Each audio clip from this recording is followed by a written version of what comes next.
Alright guys, we're going for later on Tuesday here, and this video is for my buddy CJ over at Countrysideclub. Check out his channel if you haven't already. He's restoring a cutlass, I believe it is, late 70s, early 80s cutlass if I'm not mistaken. I'm not real up on that stuff, so I'm sorry buddy if I butched that, but I have a pretty good idea of what kind of car it is. It's a Oldsmobile, so we'll get to the video here. Question I had was explain kind of what kind of products I use for doing the cut and buff situation.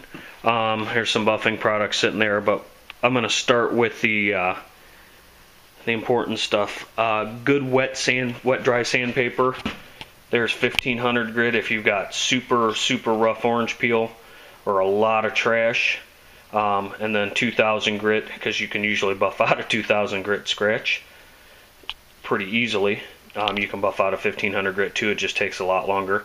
But I like this brand. You can use the Norton or the 3M or whatever brand you get your hands on.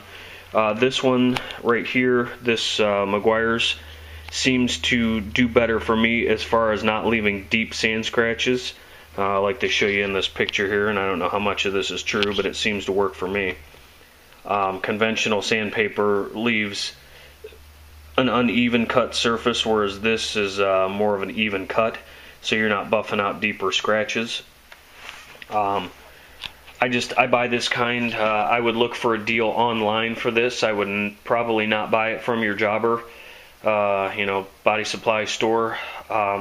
I bought this from my CarQuest and paid a fortune for it. I want to say 25 or 30 bucks a pack, which is way too much money. I've seen it for about 20 bucks or 18 bucks a pack, which is a little better. But these are, I believe these are half sheet pieces here. So there's basically 12 sheets in there. And even at $2 a piece, that should only be 24 bucks for a pack of this. So I've overpaid for it, and I knew it, but I needed it. So that's one way. Another way I go is I've got my finishing DA, my Dynabraid 3/32 Orbit DA with a hook and loop pad on it and an interface pad, which is a soft foam. And this is a finishing film disc. Now these things are these are not my first resort here unless I got a mess on my hands. A lot of times I'll use one of these to prep a panel more than to use them for a cut and buff. But they do work. The problem is you get a piece of trash in this and then you get curly cues all over the panel, so you got to use a lot of water with these, and they seem to not cut as fast as doing the old conventional like this. So what I'll usually do is hand block with the wet paper, let this paper soak in a clean bucket that you use for nothing other than wet sanding. Keep it clean, change the water in it often. Some people put soap, some people are no soap people. I usually put a drop or two in there, especially on fresh clear coat, because this paper can get a little grabby on you until you cut through that outer layer and start cutting into it. So make sure you soak that for 20-30 minutes. I use warm water. I don't know that it matters, but I usually do most of this in the winter, so it's nice to not have cold water and have cold hands. So I'll cut with this stuff first, and then I will finish off. I'll usually only use the 2000. Sometimes I'll use 1500 if it's bad, but normally a 2000 grit is what I go with. And then I'll use these foam pads, and this is a lot like the 3M system. This is Mirka's system. It's called Abralon, and that's what those are. A box of those isn't too awful expensive. Maybe 20 or 30 bucks, but they last a while. You could probably do a whole car with two of these, from my experience, and that'll refine those straight line scratches that you get from sanding with a block. So that's the way I do it. I start with this paper, and I'll usually go right to this foam, and then when that's all been done and everything's in that, I think these are still 2000 grit. You can get them in 3000, but I usually don't have any problem buffing out a 2000 scratch, so I usually stop there. I guess if I was doing a darker color and I wanted a show finish on it, I'd probably try to go to 3000 just to minimize my buffing. But I can usually go from this 2000 grit right to this white foam pad. Some people like the wool. I'm not a huge fan of it. The only time I use the wool is if I got some Renegade sand scratches that are in it that I just can't get out. With the foam, I'll use this. It's more aggressive. It generates a little more heat. But this is good for the flat areas, especially if you're not experienced with the buffer. This pad right here is dynamite for going over contours. Say like on the Duramax here, have a for example. This isn't a real pronounced bevel, but it's good for those areas and getting down into these little areas. And it's especially fabulous on stuff like this, where you go down in and up and over. You just got to be careful in there not to generate a lot of heat, and don't work in one place too long. Move around with it. You'll go over a panel more than 2 or 3 times before you get it, especially if it's your first shot. So that's my first step. I use that white pad or the wool pad with this type of compound, a rubbing compound. I don't really care which kind you use. I like the 3M stuff. It's expensive, but it seems to stay liquid longer and doesn't dry up and powder up and make a big mess. You'll buff for quite a while with it, going over back and forth. Try not to do a bunch of dry buffing, whereas the pad is the compound is dried on the pad and you're still buffing. A little bit is okay, but don't get carried away. Especially with the foam will start to burn when it gets dry.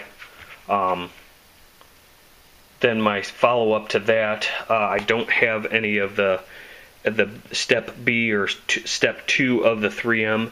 I've got this Meguiar's. It's a swirl-free polish, which is like a glaze. And what this does is finishes bringing up the gloss from this compound. This compound takes out scratches. This will take out some holograms and swirl marks that look like miniature scratches, but mostly just swirly marks. And use it with the black foam pad. These are all 3M pads. There's the compounding pad. There's your number. And then here is a polishing pad. It's got that number on it. And then the final step, if you're doing black or dark green and you really want to make sure there's no holograms or any swirls in it at all, this compound is fabulous here. This Perfected Ultrafine Machine Polish, that's the number 3 in the system. I've actually got 3 different systems here, and I've got one compound from each because they're the ones I like the best.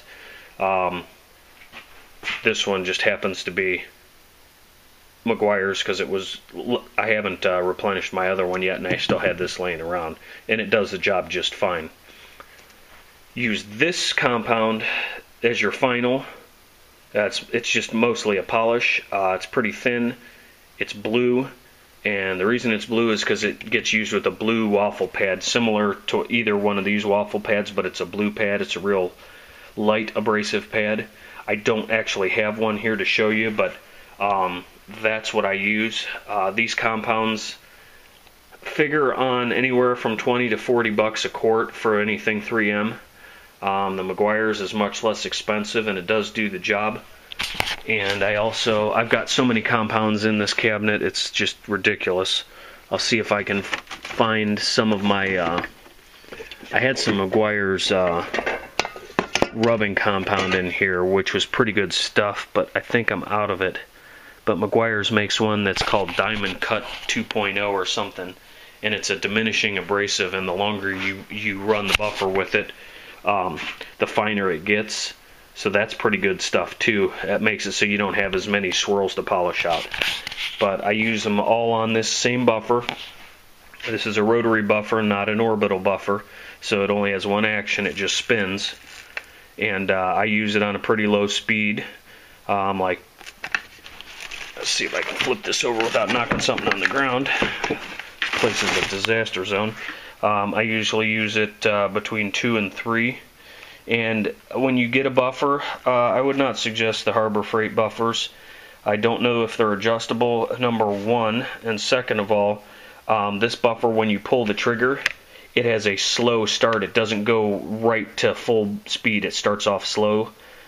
and that's something that makes a difference to me, to have that slow start. You know, somebody with experience won't have any problem with it, but I think for a newcomer to using a buffer, it's kind of a nice thing. So that's what I use.